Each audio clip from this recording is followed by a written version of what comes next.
Et là, au monde qui Kinshasa, tu vivre en spéculation, dans la rumeur. C'est ça. Il n'y a pas de fumée sans fait.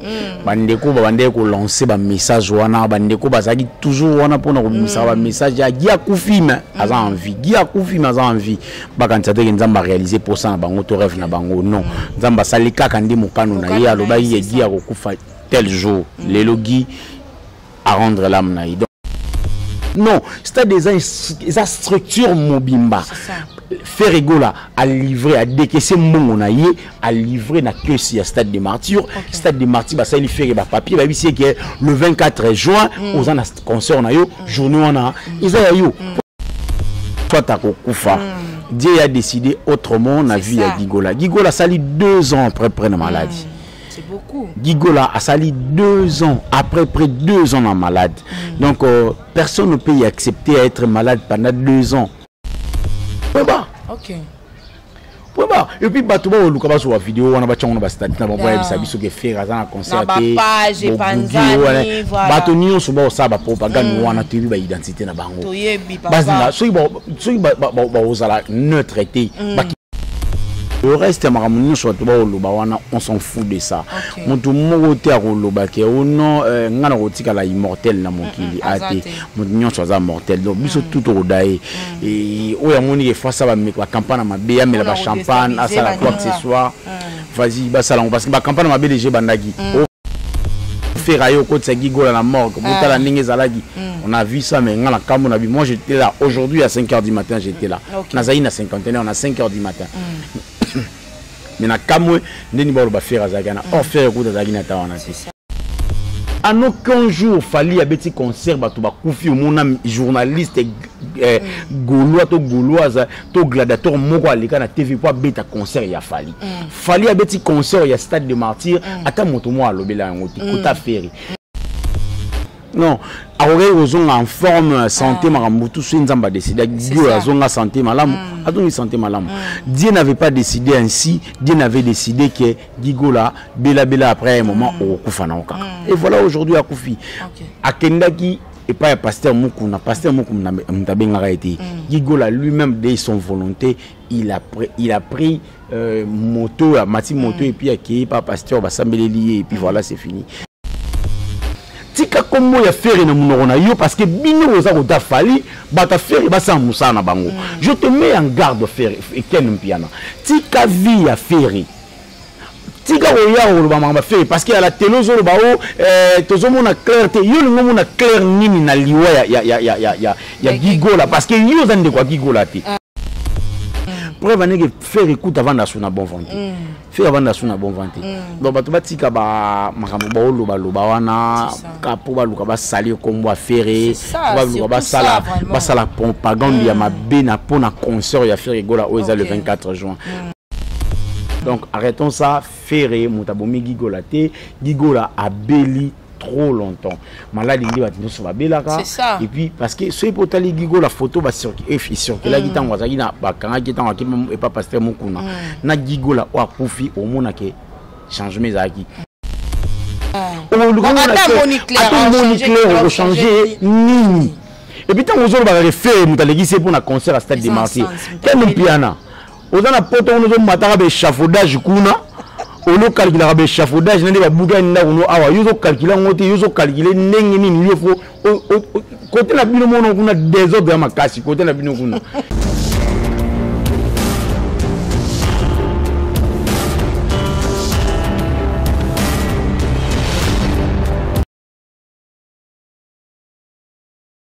Fidèle internaute de Dada International, bonjour, salut, bonsoir, partout dans le monde entier où vous nous suivez. Je suis très contente Yaroye Bakiboza Ebele Makasi. Merci beaucoup pour la confiance et surtout pour la fidélité de rester toujours branché sur Dada International, le choix de l'excellence. Je suis devant vous, moi, votre humble servante, la femme à plusieurs options, Dada International, la maman de multitude.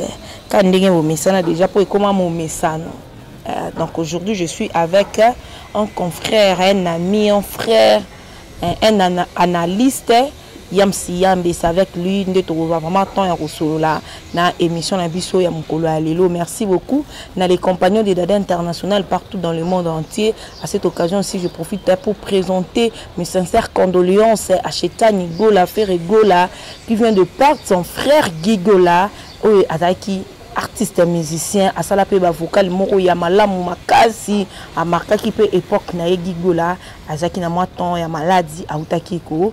Tika biso, mes condoléances na Ferre Gola, mes condoléances na Bagolois, Bagoloises, nyonso partout dans le monde entier. Donc, on compatit vraiment na Nathan Oezole qui la famille biologique Mobimba ya Ferre Gola, to ebi passe et ça ya kokufe la ba biso ki ulala nzala te oye ba passe ya ba oyo balali nzala te biso ba oyo to perdra ba être cher ce kokufe être cher to ebi douleur wana ndenge ezalaka. Concernant aussi matanga, concernant aussi ba programme o ndungu et ça la moi qui moi dimanche le ko ezalaki moi jour to pemaka pour le kokeko lukata tanzambe ko bondela po musala peza la bien bato pe batala ka biso bazana moi santé bazala na santé ya malamu plutôt nde to meka ki un peu kolanda moi ba information et bimaki makasi concernant martyra le 24 juin. Mais le quoi tous en ayam si ya zala kapenza journaliste o akita kapona ko landela ba information na source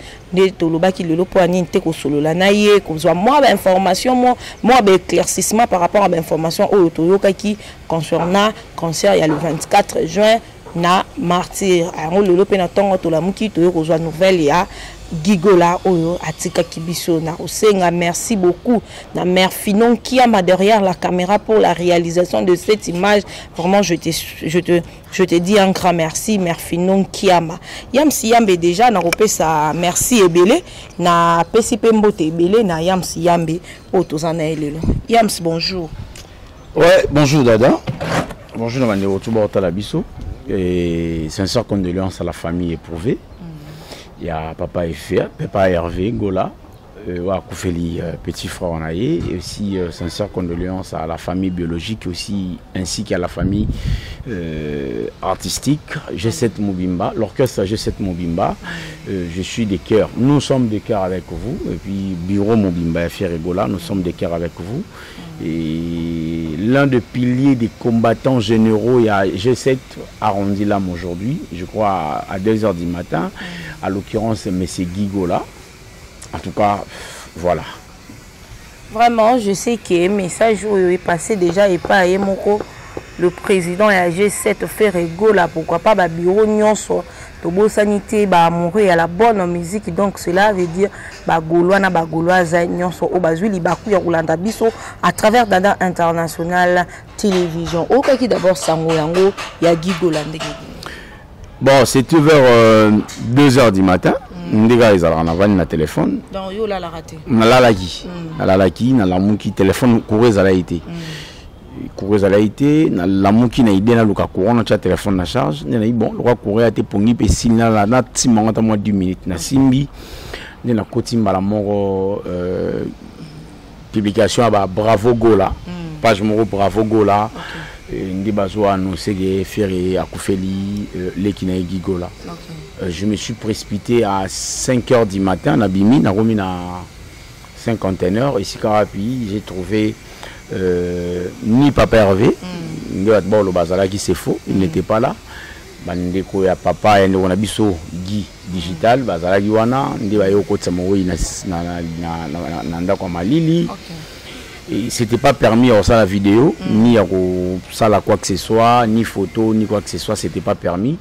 Parce que nous avons côté la mort et puis on s'est séparés, mon homme t'a regagné ndakunae, nous avons moni yango, bah lancé officiellement message que nous avons koufi. Voilà. Ok, voilà beaucoup. N'a sepeli parce que yo zaki sur le terrain au comité dans cinquantenaire, bah les ont dit bah nous to kaki pour na combo ya papa Hervé, les alaki nango vraiment il y a soloté. Par rapport ya ndeko na biso Gigola, ça fait vraiment je crois depuis l'année passée, message ba nek circulé toujours que Gigola koufi mais et pourtant il était malade. Et ça lui combien de temps? Bato ba sepela, bato ba ndeko annoncer ba fausse rumeur wana ba sepela. Au monde Kinshasa to vivre na ba spéculation na ba rumeur. C'est ça.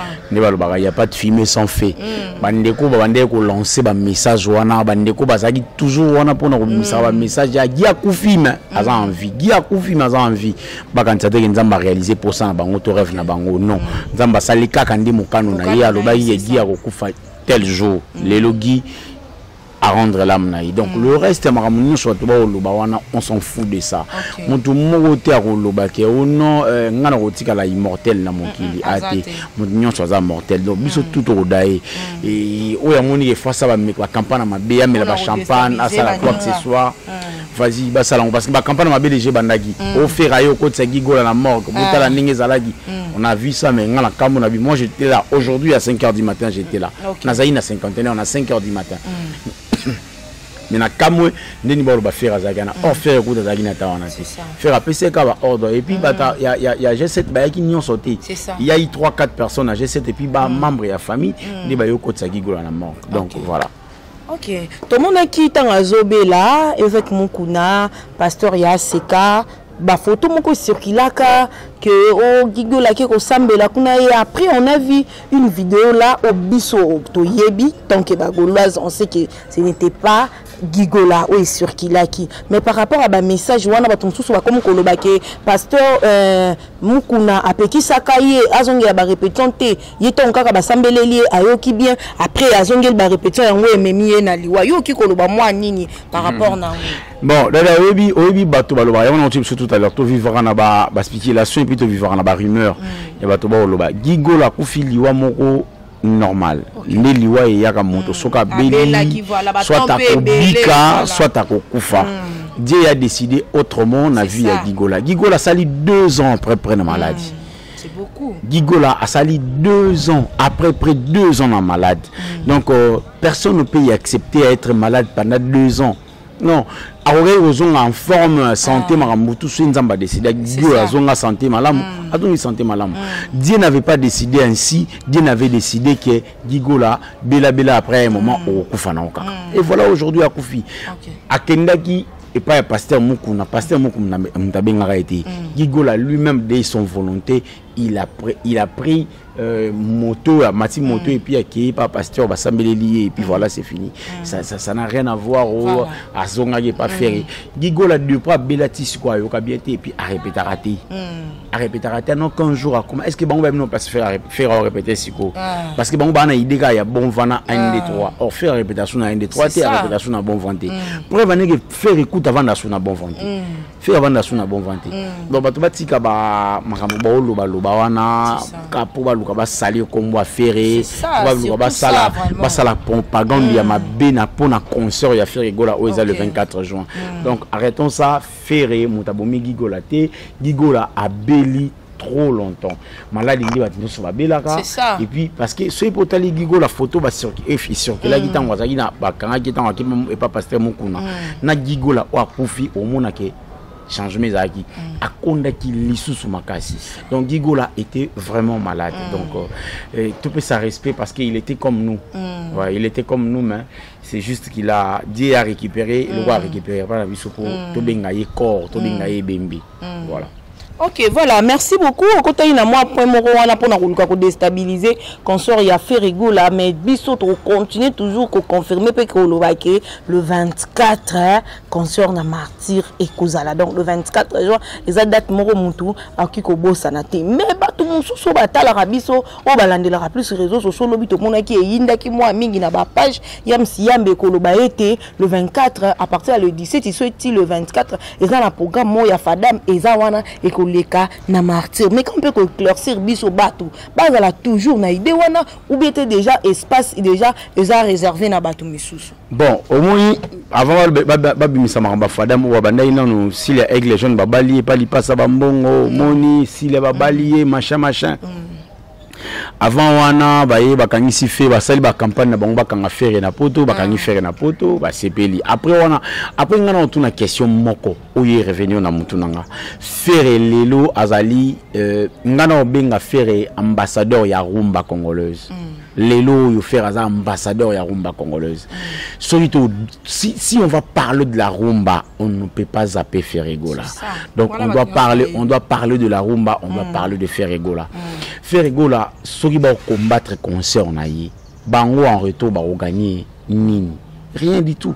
Batika artiste a évolué à s'épanouir on a ndenge na ye pour na nini baza wana pour na bimisa toujours ba langage ya mabe avec Ferregola pour nini baza wana toujours pour na ça ba campagne ya mabe avec Ferregola le bitika na absolument mo dada oui bi bato comment on a posé même il y a pas information na yo à l'okuta capable de déstabiliser bien dada on a goûté ala ba sida na yo donc uniquement pour ko ba déstabiliser réputation Fadam ezali festival moko au Salama awa et ko banda le 17 ici là le 23 ici là le 23 mais au moins na ba vidéo ngape na joki moi tala mona ki 24 non vidéo wana et un montage OK tala ngona RTNC bo lexango tala ngona RTNC tala ngona na bani nyonso pour ça na bango ezali ba lembisa ba fanatique ba yate pour concert ezala mpia ka ba pesa langage na bango raison c'est ça le problème Fadam ezali festival et puis après kozala-t-il le 24 allons-y ezala-t-il le 24 to wana stade de martyr omnisport o ya munene o ya nzungu na stade ezaka ya basket na se na salle moko ezalaka su na kati wana festival aneza festival ya armatio ezali festival ya makofi karaté judo quoi que ce soit machin si je m'abuse pas si je maîtrise bien ça ya armatio alors la ministre ya sport na communauté ya sport mobimba administration ya sport bangoni ba un monopole et mais ça fait partie de la culture parce que armatio est la culture alors ba ko organizango nakata nzungu te nakata nzungu te c'est ça et ça manakata nzungu te à part nzungu wana eza na stade de mususu nzungu amukieza ya stade ya nini ya basket au passage ya judo et ça la marawana ya karaté ça la marawana ya machin hormis wana ezali sous na salle moko eza wana so côté stade ndinga porte à Willery je crois la porte à Willery te Willery kuna o à côté ezarani Prince Kasavu so côté stade na porte à Kasavu côté pour ça ni ngoko mona porte là c'est mona ba sala ba sport na voilà salle moko munene ezara wana salle wana eko recueillir même 300 personnes pas beta festival na bango faire un concert ni bana tongo tu pourquoi un festival et aux ala biso to éviter et puis stade des administration mobimba stade des tel roi mikate ba oteka na wenze to mbisa mai ba oteka na wenze boye bo son bokati ba kola malanda non stade des structure mobimba Ferregola a livré à décaisser mon naïe a livré na que si stade des martyrs stade des martyrs ba ça il fait ba papier ba c'est que le 24 juin aux ana concert na yo journée wana isa yo point bas point bas et puis bato ba luka ba sur vidéo wana ba tchongo ba stade na ba boya bisa biso ke faire azana concert te page panzani voilà bato nion so ba sa ba propagande wana te bi ba identité na bango bazina so ba ozala neutre te ba kipe maramba ferré so ba ozala neutre te et puis botika maramba ferré parce que je mets en garde Ken Piana j'ai dit à haute voix Ken Piana à aucun jour au mona ba gaulois moi je suis pas gaulois ou gladiateur ou warrior ou spiritas quoi que ce soit non mais tout le cas revaloriser culture monké en aucun jour fallait abeti concert ba to ba kufi mon journaliste gaulois to gauloise to gladiateur moko alika na TV pour beta concert ya fallait abeti concert ya stade de martyr ata moto mo alobela ngoti kuta ferry fallait abeti $300 ata moto mo alobela ngoti fallait sala makamna ye en aucun jour mon journaliste ya ferry aloba makamwa fallait ata ngakomwa fallait Ken Piana respecte-toi tika komo ya ferry na munoko na yo parce que bino oza ko da fali bata ferry ba sa musana bango je te mets en garde ferry Ken Piana tika vie ya ferry tika oya o ba mama ferry parce que à la télé zo ba o tozo mona clair te yo ngo mona clair nini na liwa ya gigola parce que yo zande kwa gigola te o ngo mona clair o changer nini et puis tant ozo ba refaire mutalegi pour na concert à stade de Marseille Ken Piana ozana poto ono zo mataka be échafaudage kuna ono calculer be échafaudage nende ba buga nda ono awa yozo calculer ngote yozo calculer ndenge nini yofo côté na bino mono kuna désordre ya makasi côté na bino kuna bokoti désordre bo sona ka bino bino bozo la basi bana mo amikia ba journaliste salité wana bo soni la bango bo la bango après bo suki wana te oya oloba makambo ozobeta ma solo eza il y a une mort dans ma fête. C'est ça. Eza likambo eza liwa eza likambo toko sola ngo te to sola ngo lokwa likambo amukie muto ana pasi et puis yo ko lo recharger ko banege yo muto mo ndinde. Et puis fika lelo maman yo. Non, tu exagères mon cher. Tu exagères. Au départ, tu exagères. Je te respecte beaucoup. J'ai beaucoup d'estime et pas non apparemment on a besoin de sous considération. On appelle ça piana. Essayez un peu de réfléchir. Hein? Mais quand il y a un journaliste, journaliste a Ferré, Bazali. Journaliste a Fali, Bazali. Il y a un journaliste a Fali. Le même moment Fali. Journaliste a Ferré. Si on m'a fait, journaliste a hérité. On héritier. Il y a un porte-parole a Fali avec les gars TV le m'a fait. Tout le monde a Francis Dibaya porte-parole il a héritier allez na TV il y a JB non balobaka kaka makamba musicien na bango loba makambo ya musicien na yo tika kombo ya Ferré na munoko na yo. Voilà, merci beaucoup. J'espère que le message est passé. Yamsi Yambe, tout le monde peut musicien à Bisso, Mignon Abraham. Il n'y a pas dans moi programme. Azaki na programme na le 24 juin, mais na moni a annulé concert. Mais Azaki obligé à annuler. Azaki obligé. Alors yo ebe ke suka bo. Ngana et puis Azaki mokoté. Nous te n'a pas annuler. La cause dit la cause a annuler concert na. Et puis Kabose Boulembi, il va annuler concert na. Kabose va mettre dans stade Imka, je crois, si je ne m'abuse pas. Mais est-ce qu'à niveau de Ambon, est-ce qu'à décaisser d'Ambon, à Pessana Kessa, il y a Bourmès à Kalam. Est-ce qu'à Pessi déjà, parce que Imka pèse en administration, est-ce qu'il déjà Pessi bon? Parce que, Koubeta concerne Imka, le même jour on a fait, il faut la sécurité Makassi.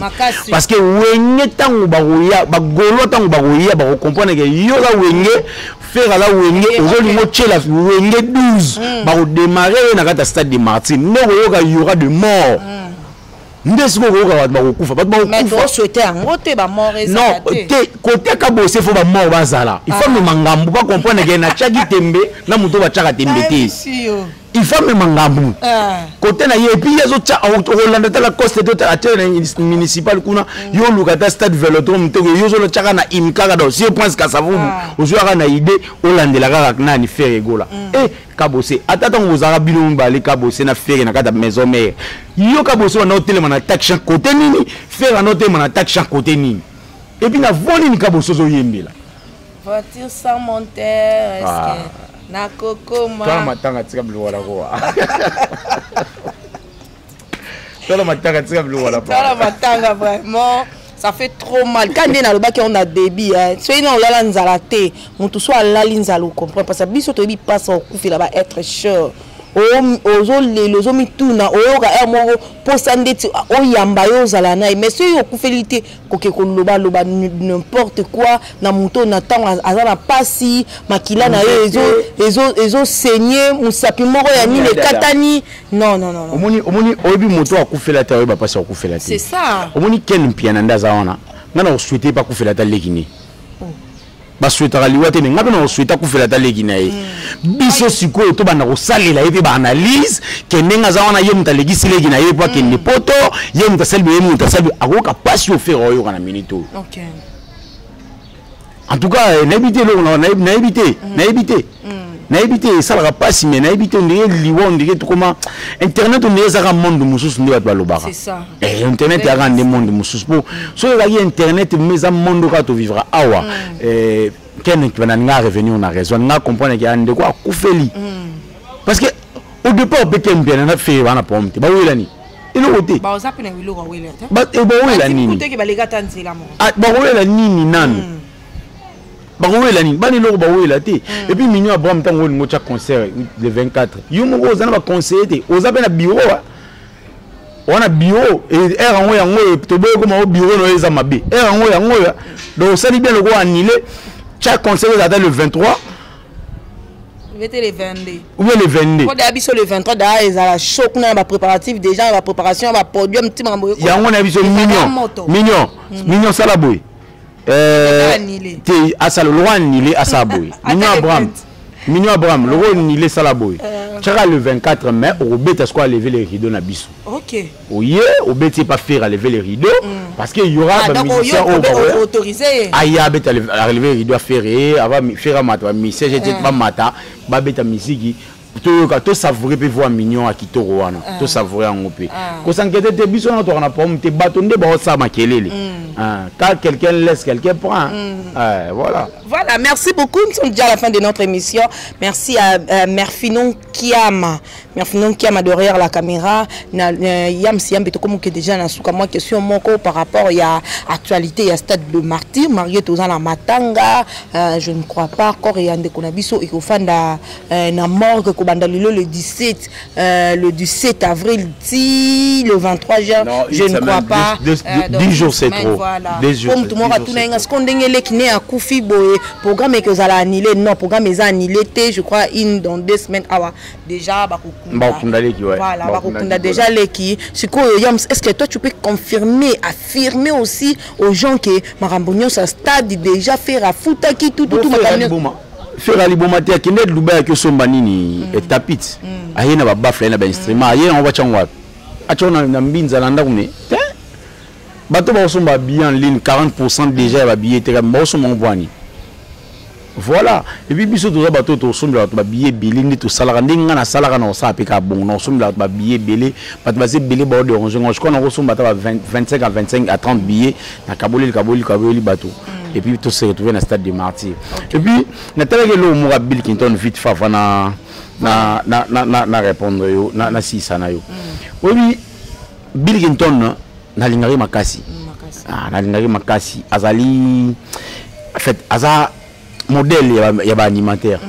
Bill Clinton na fait ego la bazana ba énergie belé ba peur de ba dépenser pour na wenge maison mère. OM souwe ra mo dégager ba énergie wana ti. Les lots, ils ont un rôle dans ma bé pour na Bill Clinton. Mais Bill Clinton ne peut à ça l'effort, à ça la faire ennemi n'a été. Ok. À ça l'effort, à ça l'effort. Ceux qui m'a malamu ça la bête ma beaucoup. Ceux qui a ma bé baolo. Bill Clinton à ça l'effort, à ça la faire ennemi n'a été. Ok. Parce que surtout le plan de minute faire na yeba na karamulaï, faire un millionnaire, Bill un millionnaire. Vous comprenez? Faire un mapango belé na ça Bill Clinton en angolais. Le plan a bon vent bâti locataire, te bâti qu'on aura bongo. Ba bongi sango akino vent le plan ya mbinza. Vous comprenez? Non sur le plan matériel. Sur le plan où yemba bila yebi force ya faire. Wana to beta musique to tchakou débattre. Et puis ayate po achama kelele azala contre ndorona ye faire. Aya plutôt soit à soutenir. Que ya loba obiso to za wana soka ko sala plainte robeta maboko so sa mpia to se monker na e. Faire oser a beti mpia héritier tout le monde ya kuta bino dabo boka kasi ba pesa ngadi za de pouvoir akuta bino a beti stade de martyr. Bil beta stade de martyr to ndimao. Soko beti ka balani ba samouraï ba yeba kota to mona. So mabil beta stade de martyr. Ça da programme. C'est le programme de Ndimao. Fabrice Goudou tis quoi le bagage wa no c'est tis quoi no c'est de bien filazo banga. Yo mon stade amicate. Hérité de ça besoin deuxième tour on a pour allons la devoir. Pour ça rabager Bill. Ça rabager. Donc il faut donner il faut dire bonne chance dans mon tour quand même à PC. À oser. Ça. Oser au moins to bandi kwa 4 bakina Grèce na nzela tioki. Tu es baraté sur ba koma. C'est ça. Maintenant nous allons nous dire yo mo na tioki au katisa so ebisoki na okatisa na pourquoi c'est bon mon cher bonne chance. C'est bon ma sœur bonne chance yo quand ils ala point ni ils ala oser alongo li frous wana ke mata mer Méditerranée wana alongo li frous wana ke au mona boy mai mukili ate alongo li frous wana a cheke oyegoya et ya sikoyo on a besoin que you décourager on a besoin de passer coup de pouce na yo au tindi ko yebise aller de l'avant. Alors yo voulez ça faire aller de l'avant yo yebisa so ezaki Arafat mutano beta stade de martyr on a complexe bilingue les rapide à soutenir Arafat mais le gros ils a fait à soutenir te so ezaki fali mutano beta on a complexe qui rapide à soutenir fali ba complexe ba miser ba tonda ba complexe de infériorité marambo il fallait au salle le mieux beaucoup au salon ni les gens à beau salon botika charge à musique charge à musique na polémique pas fali na faire off bazara fali na vérité moke tongo zaka na kati kaboso zaka na kati ya course Emile de Mingongo azaka na kati ya course JDT Mulopé azaka na kati ya course CLO azaka na kati ya course bozaki bele bozana na kati ya course bozaki ebele bozana na kati ya course lelo yo botika bino même côté kuna pe ba savané depuis chokuna pe bino nyonso botika la fali mo ka défendre quartier la terre côté wenge mo botika la faire défendre quartier la terre côté kuna kudu à défendre wenge et côté kuna te fallait faire défendre à déplacer à défendre na wenge na quartier la terre. OK. Abi na quartier la terre misaki ayemba bien zati. Yangwa no moni asa fort ayemba bien. Ayemba défendre mon pas défendre na wera. OK. Donc voilà. Ok, voilà, merci. Nous sommes déjà à la fin de notre émission. Merci très chers abonnés. Restez toujours branchés sur Inzambazon. Mais avant tout, na numéro ya émission Mususu. Na kolingayam siyamba pesa moi merci. Moi salutation na bato batala kaye na bagolois nyonso pourquoi pas na bagoloise oyo bazaka toujours abonné na Dada International. Bon, moi t'es vraiment vous allez mingeza rendez-vous le 24 juin. Bato tout balinga faire rigolo bosso va billet déjà boya concert et puis beau soutenir Ferrego Lazan à un moment sombre et à Vinae. Les gens parlent de lui négativement pendant que lui consciemment innocemment il sait rien. En tout cas et ça lit bien ton qui avait Kofi Bengi à présenter ba condoléances et ça lit bien mon pao ni makamu et puis ça lit bien ton qui Spiritas Pewata Bengi Ferrego la pas présenter ba condoléances depuis ka Bengi a présenté ba condoléances. En tout cas, merci beaucoup, Bandeko. Parce que, en fait, je ne dirais pas que Naza bureau a fait, mais Naza quand même il y a entourage à faire indirectement. Naza a information plus. C'est la raison pour laquelle aujourd'hui à 5h du matin, Naza a 51h. Ceux qui sont journalistes, qui informés, qui ont la caméra, faire et saler l'eau, mourir bien. À ABC, c'est beaucoup de temps rapide. Bah journaliste bah 6 heures qu'on a déjà et le côté beaucoup de la mort de fungo la beau filmer qui on a la kuna bando qui va t'amener ça la mabe. Voilà, merci beaucoup, on se retrouve très prochainement avec un autre numéro de cette émission. Merci Yamsi Ambe.